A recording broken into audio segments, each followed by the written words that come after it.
आदाब नाज़रीन, भारत एक्सप्रेस उर्दू में आपका इस्तकबाल है। मैं हूं निसार अहमद खान।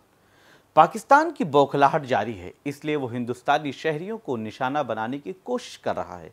हालांकि हमारी मजबूत और जाबाज फौज ने पाकिस्तान की हर कोशिश को नाकाम बना दिया है। वहीं पाकिस्तान ने आज एक बार फिर उरी में गोलाबारी शुरू कर दी। वहीं जम्मू और पठानकोट में भी हमला किया है, वहां पर ड्रोन देखे गए हैं। ब्लैकआउट शुरू होते ही ये ड्रोन वहां पर देखे गए और पाकिस्तान ने अपनी बौखलाहट एक बार फिर दिखाई है। लेकिन सवाल ये उठता है कि पाकिस्तान जिस तरह की हरकतें कर रहा है वो उसके वजूद के लिए भी बड़ा खतरा है। हिंद पाक के दरमियान हालात खराब होने की वजह से आईपीएल 2025 को भी मुलतवी कर दिया गया है। अभी आईपीएल के 13 मैच बाकी हैं, इनके लिए एक हफ्ते के बाद नया शेड्यूल जारी किया जाएगा। वहीं आज पीएम मोदी ने भी और होम मिनिस्टर अमित शाह ने हाई लेवल मीटिंग की है और आगे की हिकमत अमली तैयार की गई है। पीएम मोदी ने तीनों अफवाज के सरबराहान से मुलाकात की है। सरहदी इलाकों में गाड़ियों की एंट्री पर पाबंदी लगा दी गई है और बाजार को बंद रखा गया है। लोगों से अपील की गई है कि वो अपने घरों से बाहर ना निकलें। खास तौर पर सरहदी इलाकों के लिए ये अपील की गई है और लोगों से हम भी अपील करते हैं कि आप अपने घरों में महफूज रहें। इसकी वजह यह है कि अगर पाकिस्तान फिर कोई नापाक हरकत करे तो उससे आम शहरियों को महफूज रखा जा सके और बचाया जा सके। फॉरेन मिनिस्ट्री या वजारत खारजा ने आज फिर प्रेस ब्रीफिंग में जहां पाकिस्तान के झूठ को बेनकाब किया, वहीं साथ ही हिंदुस्तानी मीडिया में आई कुछ खबरों को भी गलत साबित कर दिया। इसलिए हमारी कोशिश होती है कि तस्दीक शुदा खबरें ही आप तक पहुंचाई जाएं। बहरहाल हुकूमत की तरफ से मीडिया के लिए एडवाइजरी भी जारी की गई है ताकि हिंदुस्तान की सालमियत का ख्याल रखा जाए। फॉरेन मिनिस्ट्री या वजारत खारजा की प्रेस ब्रीफिंग में foreign secretary Vikram Misri, colonel सूफिया कुरैशी और विंग कमांडर व्योमिका सिंह ने पाकिस्तान की तरफ से की जाने वाली बुजदिली और हिंदुस्तानी फौज की तरफ से की गई जवाबी कार्रवाई की तफसील बताई। कर्नल सूफिया कुरैशी ने बताया कि 8-9 मई की रात पाकिस्तान ने फौजी ठिकानों को निशाना बनाने के मकसद से 300 से 400 ड्रोन से हमला किया है। इतने बड़े ड्रोन हमले का मतलब यह था कि वो हिंदुस्तान के एयर डिफेंस सिस्टम की ताकत का पता लगाना चाहते थे। हिंदुस्तान ने बेशतर ड्रोन को तबाह कर दिया। हालांकि ड्रोन के जो मलबे मिले उससे ये पता चला कि ये ड्रोन तुर्किया के थे। देखिए कर्नल सूफिया कुरैशी ने क्या कुछ कहा। 8 से 9 मई 2025 की मध्य रात्रि को पाकिस्तानी सेना ने सैन्य बुनियादी ढांचे को निशाना बनाने के इरादे से पूरी पश्चिमी सेना पर भारतीय वायु क्षेत्र का कई बार उल्लंघन किया। यही नहीं बल्कि पाकिस्तानी सेना ने नियंत्रण रेखा पर भारी कैलिबर वाले हथियारों से गोलीबारी भी की।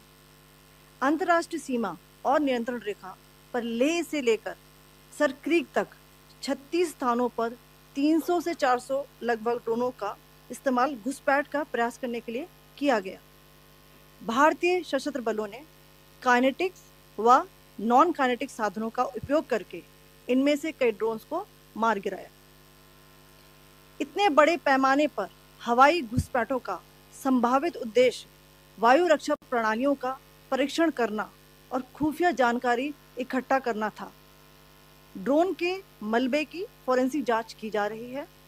प्रारंभिक रिपोर्ट्स से पता चलता है कि वे तुर्की के असीस गार्ड सोंगर ड्रोन्स हैं। इसके उपरांत रात में पाकिस्तान के एक सशस्त्र यूएवी ने भटिंडा सैन्य स्टेशन को निशाना बनाने की कोशिश भी की, जिसे पकड़ा गया और उसे निष्क्रिय कर दिया गया। पाकिस्तानी हमले के जवाब में पाकिस्तान में 4 हवाई रक्षा स्थलों पर सशस्त्र ड्रोन्स लॉन्च किए गए। इनमें से एक ड्रोन एडी रडार को नष्ट करने में सक्षम रहा।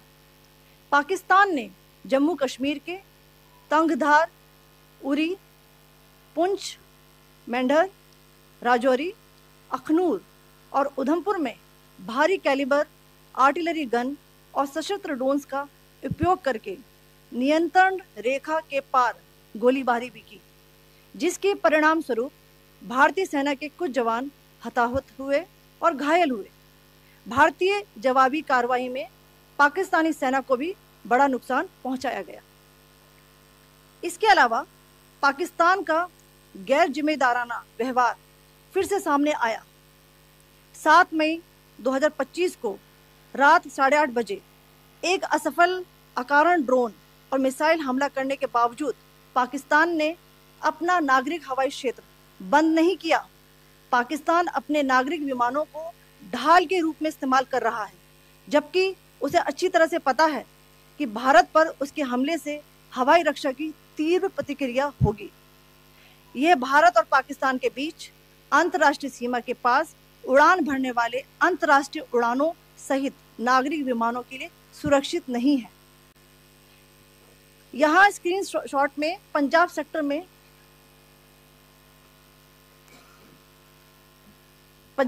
में हाई एयर डिफेंस अलर्ट स्थिति के दौरान एप्लीकेशन फ्लाइट रडार 24 का डेटा दिखाया गया है। जैसा कि आप देख रहे हैं यहाँ पर भारतीय पक्ष का हवाई क्षेत्र घोषित बंद के कारण नागरिक हवाई यातायात से पूरी तरह से रहित है। कराची और लाहौर के बीच के हवाई अड्डे मार्ग पर नागरिक एयरलाइंस उड़ान भर रही है। हाई अलर्ट किया गया है विमान फ्लाइनेस एविएशन का एयरबस 320, जैसा कि आप यहाँ देख रहे हैं, जो कि शाम को 5:50 दमम से शुरू हुआ और रात को 9:10 लाहौर में उतरा। ये सारा डिटेल्स आप यहाँ देख रहे हैं, ये डिटेल्स यहाँ लिखा हुआ है। Can you see this?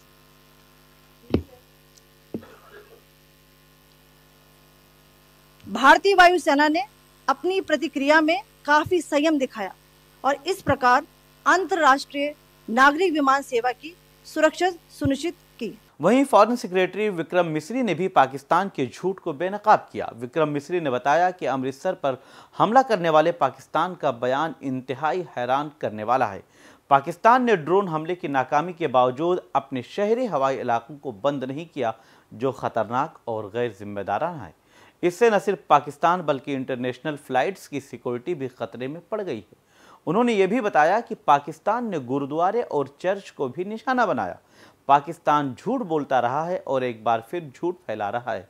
आइए दिखाते हैं कि विक्रम मिस्री ने क्या कहा। What I want to underline is that the official and blatantly farcical denial of these attacks that Pakistan carried out by the Pakistani state machinery is yet another example of their duplicity and the new depths that they are plumbing in their quest for disinformation. The other point in the same vein is Pakistani claims that they did not target or attack any religious places. You would recall that yesterday I shared with you an incident related to the attack on a Gurdwara in Poonch. Instead of owning up to these attacks, Pakistan made the preposterous and outrageous claim that it was the Indian Armed Forces and the Indian Air Force that was targeting cities like Amritsar and trying to put the blame on Pakistan. This is nothing but a desperate attempt by Pakistan to disown its acts of aggression, but it is also true to type in its effort to deceive and mislead the world. It will not succeed. The Gurdwara in Poonch in particular was attacked by Pakistan, and some local members of the Sikh community, including a Ragi of the Gurdwara, lost their lives in this incident, as I shared yesterday. TV पर आप इस हमले के चित्र देख सकते हैं. In addition, that we would attack our own cities is the kind of deranged fantasy that only the Pakistani state can come up with.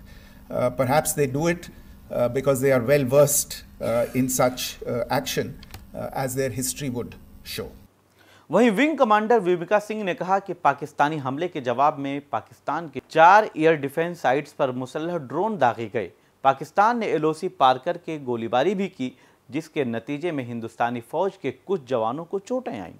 Hindustan की जवाबी कार्रवाई में पाकिस्तानी फौज को भी जबरदस्त नुकसान उठाना पड़ा। बहरहाल पाकिस्तान हमले का जवाब हिंदुस्तान मजबूती से दे रहा है और हमारी फौज हर महाज पर तैयार है।